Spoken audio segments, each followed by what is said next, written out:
Então, o livro que eu vou apresentar é O Rapaz de Pijamas Riscas. Vou falar um pouco sobre o autor, um pouco sobre o livro, vou dizer as personagens, as principais e as secundárias, vou dizer o resumo, falar do resumo do livro e vou dar uma opinião final. O autor é o John Boyne. É um escritor e romancista irlandês que nasceu a 30 de abril de 1971 em Dublin. Estudou língua inglesa no Trinity College e literatura na Universidade de East Anglia, onde conquistou o prémio Curtis Brown. Começou a escrever aos 19 anos e teve o primeiro romance lançado aos 29. Trabalhou numa livraria dos 25 aos 32. Aqui sobre o livro tenho a imagem da capa e da parte de trás, da contracapa, e também tenho alguma informação que recolhi. O livro é um best-seller em Nova York e tem uma adaptação para o cinema, que começou a ser filmada em abril de 2007 e foi lançada em 2008.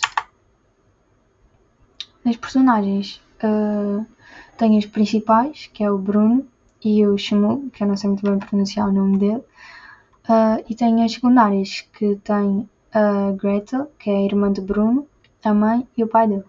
As imagens que eu vou mostrar ao longo do trabalho, como estas aqui, eu recolhi do filme, que conta exatamente a mesma história do livro. Pelo menos eu li os dois e não vi quase diferença nenhuma. Agora vou passar ao resumo do livro. Então, o livro é baseado no Holocausto, que é um acontecimento bastante conhecido, e conta-nos a história do Bruno, que é um rapaz de 8 anos e que é filho de um comandante nazi muito importante. Certo dia ele teve de se mudar da sua casa em Berlim para uma zona desértica onde não havia nada nem ninguém para brincar.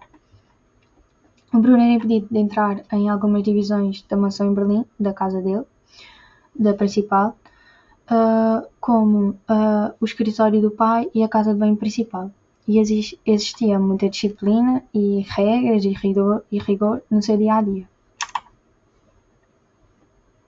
Ele adorava tudo na sua casa, mas um dia em que tudo parecia normal, chegou a casa e viu as criadas a fazerem malas e a empacotar caixas e coisas.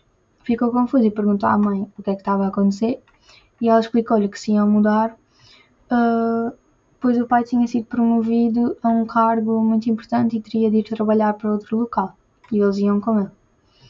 A casa em Asheville não se comparava nada à sua casa de Berlim, à sua casa antiga, porque estava isolada no meio do nada, era muito mais pequena e era assim com umas coisas assim mais escuras e mais triste. Aqui nas imagens temos na primeira o Bruno e a sua irmã a brincarem, já na nova casa. Nesta aqui, meio de lado, temos o Bruno, a mãe e a irmã a chegarem à nova casa. E nesta aqui onde temos os quatro meninos, que é o Bruno e os 3 amigos em Berlim, enquanto ele estava ainda em Berlim. E na imagem de baixo temos o Bruno e a mãe já na casa nova. O Bruno não queria ficar naquela casa, pois não tinha ninguém para brincar, estava longe dos seus amigos, e durante as primeiras semanas andava muito triste. Mas foi-se apercebendo que ia ficar ali bastante tempo, na sua estadia não ia ser longa, desculpa, e começou a mentalizar-se e a adaptar-se àquele novo ambiente, àquelas saídas e entradas dos soldados em sua casa e a tudo o que tinha a ver com o cargo do pai. Certo dia o Bruno olhou para a janela do seu quarto e viu aquele descer uma suposta quinta, onde ele viu várias pessoas de um lado para o outro e todas com o mesmo suposto pijama às riscas. Viu também que estavam cercados por uma longa vedação de arame farpado, da qual não conseguia ver o fim. A verdade é que isso não era uma suposta quinta, mas sim um campo de concentração onde o seu pai estava a trabalhar. O Bruno perguntou aos pais quem eram as pessoas do outro lado da vedação, mas não obteve as respostas que queria porque obteve respostas muito vagas.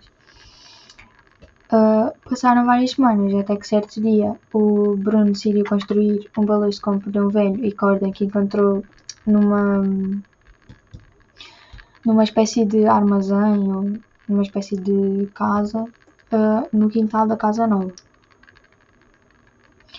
O Bruno decidiu explorar na parte de trás da casa, no quintal, mas depois acabou por avançar muito para lá e chegou a ir ter àquela vedação que ele tinha visto quando estava a olhar para a janela. Lá, quando chegou à vedação, encontrou um rapaz sentado do outro lado dentro da vedação, com um ar muito triste, cansado, magro e sujo. Depois de falarem, o Bruno descobriu que o menino chamava-se Chamu e que eles tinham nascido no mesmo dia, e ele também achou estranho o nome dele, que era Chamu, um nome incomum. O Bruno depois passou a encontrar-se com ele e os dois acabaram por criar uma grande amizade e viam-se todos os dias. Depois de muitos encontros, o Chamu disse ao Bruno que o seu pai tinha desaparecido e o Bruno quis ajudá-lo a encontrar o pai. E nesse mesmo dia, os pais de Bruno informaram-lhe que ele teria que voltar a mudar-se de casa, e o Bruno ficou triste, pois nunca mais iria ver o amigo Chamu, mas não deixou de o ajudar.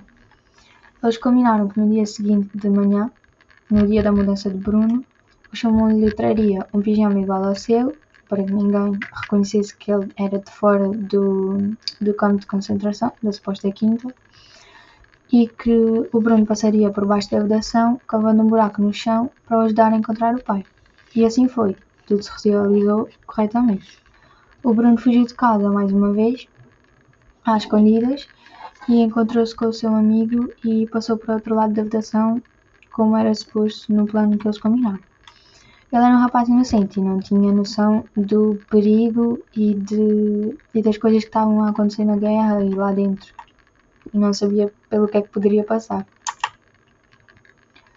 O Bruno pensava que ia encontrar famílias felizes, crianças a brincar, a correr, divertidas, mas só viu pessoas tristes e tais como chamou, sujas e cansadas e com ar triste. E de repente ele e o Chamu viram-se envolvidos num grande grupo de pessoas rodeadas por soldados com armas e que os encaminhavam para uma grande sala onde pensavam que iam tomar banho, depois pediram-lhe para tirar a roupa, mas na verdade era uma câmara de gás, que era onde eles matavam os judeus. Mas os dois não sabiam o que é que estava a acontecer ali, e estavam assustados e queriam voltar para casa, mas para se sentirem mais seguros não largaram a mão um do outro. De repente a porta fechou-se, ficou escuro e ouviam-se gritos, pessoas desesperadas a bater nas portas e na parede, a tentar escapar, mas tudo foi em vão, porque apenas ouviu depois o silêncio. A história termina quando a sua família dá pela falta de Bruno e começa a procurar, fazendo o caminho até ao campo de concentração, mas chegaram tarde demais, pois a única coisa que encontraram foi a roupa que o Bruno deixou do lado de fora da vedação quando passou para o lado de lá, e também viram o buraco que ele tinha cavado.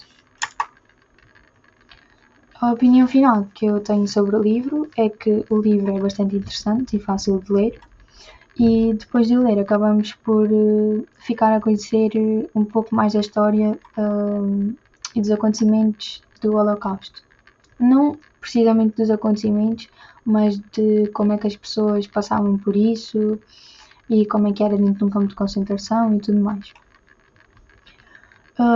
O livro é bastante fácil de ler, como referi há pouco, pelo facto de ser falado e escrito,